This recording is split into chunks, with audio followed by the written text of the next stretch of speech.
Kitab Suci Tao Te Ching dan penjelasannya, bab 37.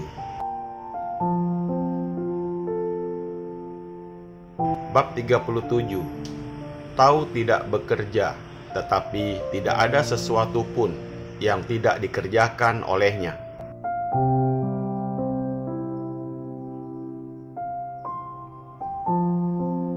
Satu, Tao tak mengerjakan apa-apa, selalu diam, tetapi tak ada sesuatu pun yang tidak dikerjakan olehnya. Dua, jikalau seorang raja dapat memegang pemerintah negerinya atas dasar Tao, segala sesuatu berjalan dengan baik secara sewajarnya.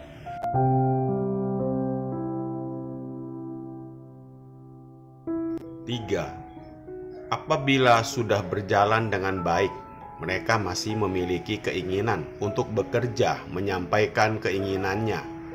Kita harus dapat mencegah keinginan itu dengan kesederhanaan dari Tao yang tak dapat dilukiskan.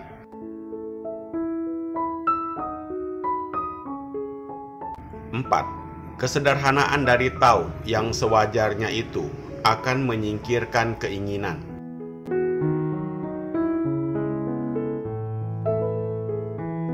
5. Dengan menyingkirkan keinginan, maka ketentraman akan mengambil tempatnya, hingga seluruh dunia akan berubah sendirinya menjadi aman dan sentosa. 6. Persamaan dari seluruh manusia sehingga dunia menjadi aman dan sejahtera.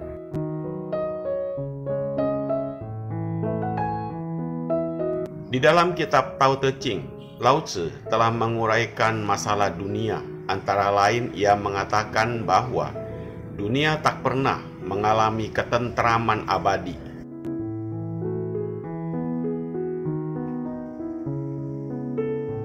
Hal ini disebabkan sifat egois dari sebagian besar penghuninya. Tiap-tiap orang berdaya upaya dengan hasrat memperoleh hasil yang sebesar-besarnya guna diri sendiri.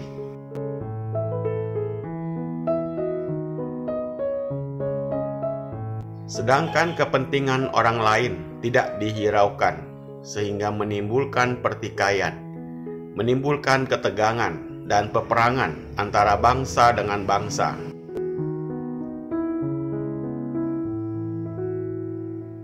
Maka uraian dalam Tao Te Ching terutama memberi contoh dan teladan agar orang dapat menyesuaikan diri dengan sifat Tao, yaitu bekerja tanpa pamrih.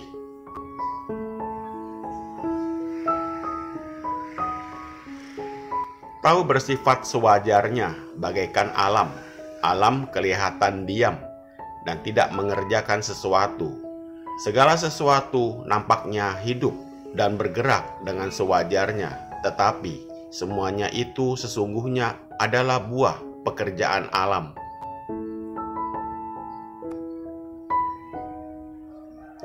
Misalnya matahari yang berdiam dan kelihatannya tidak mengerjakan suatu apa, namun sesungguhnya matahari bekerja untuk menghidupi segala apa yang berada di seluruh alam ini.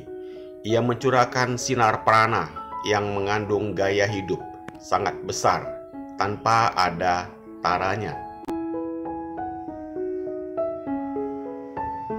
Sehingga semua makhluk di alam ini, besar maupun kecil, tak terkecuali, semuanya menerima gaya hidup dengan tanpa ada perbedaan.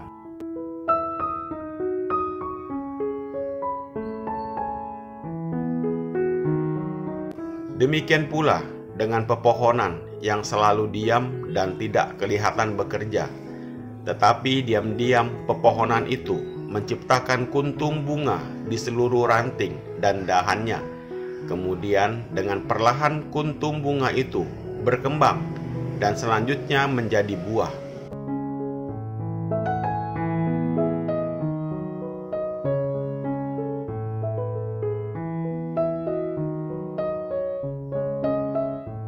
Semuanya itu diatur oleh Tao yang menguasai seluruh alam. Maka Lao Tzu mengatakan, walaupun Tao nampaknya tidak bekerja, tetapi sesungguhnya tak ada suatu apapun yang tak dikerjakan oleh Tao.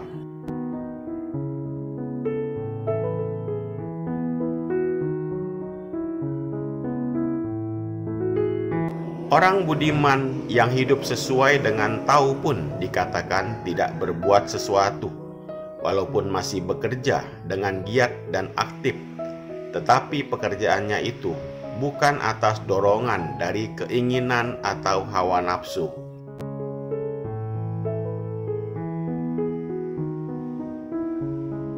Melainkan atas perintah intuisinya atau sifat Tuhan yang berada dalam dirinya.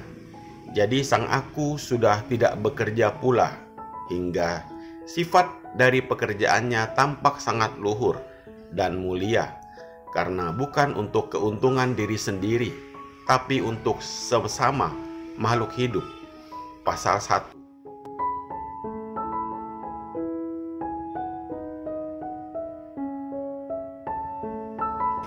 Tidak perlu memperluas daerahnya, tetapi seluruh dunia dengan sendirinya akan tunduk di bawah perintahnya. Raja yang adil dan bijaksana, tentu namanya akan termasyhur.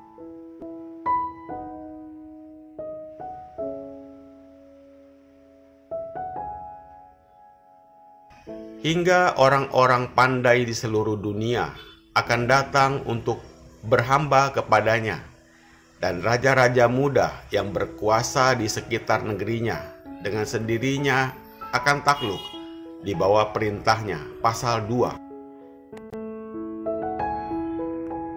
Umumnya manusia senantiasa dipengaruhi oleh keinginannya sendiri, meskipun segala sesuatu sudah tercapai dengan baik, tetapi keinginan itu masih selalu muncul dan ingin yang lebih banyak atau lebih baik dari apa yang sudah didapat.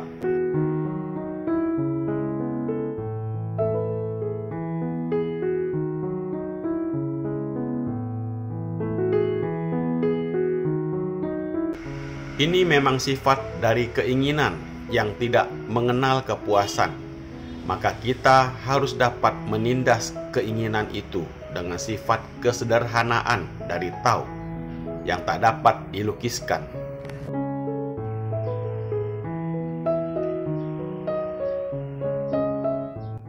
Kita harus mengenal sifat dari keinginan itu yang tak dapat ditindas dengan kekerasan atau paksaan. Karena semakin ditindas, keinginan itu jadi semakin kuat, hingga akhirnya menerobos keluar laksana banjir yang menghancurkan bendungan, akan menjadi bencana yang hebat.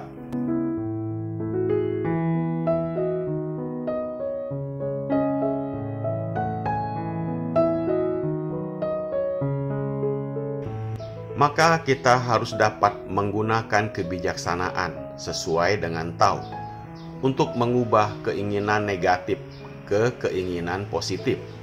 Misalnya, dari keinginan rendah diubah menjadi keinginan yang luhur. Pasal 3.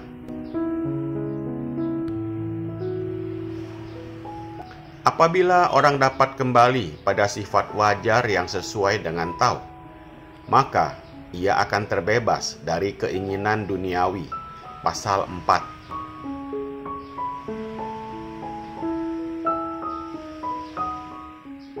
Apabila tiap-tiap orang sudah tak dapat dipengaruhi oleh keinginannya, maka mereka akan memperoleh ketentraman dan keamanan yang sempurna.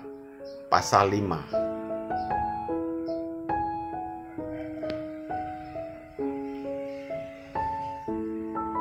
Sudah seharusnya manusia memandang manusia lainnya dengan pandangan yang sama rata, dengan tanpa membedakan dari tinggi rendah derajatnya, karena sifat Tao adalah adil adanya.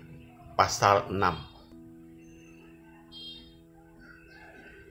Semoga bermanfaat.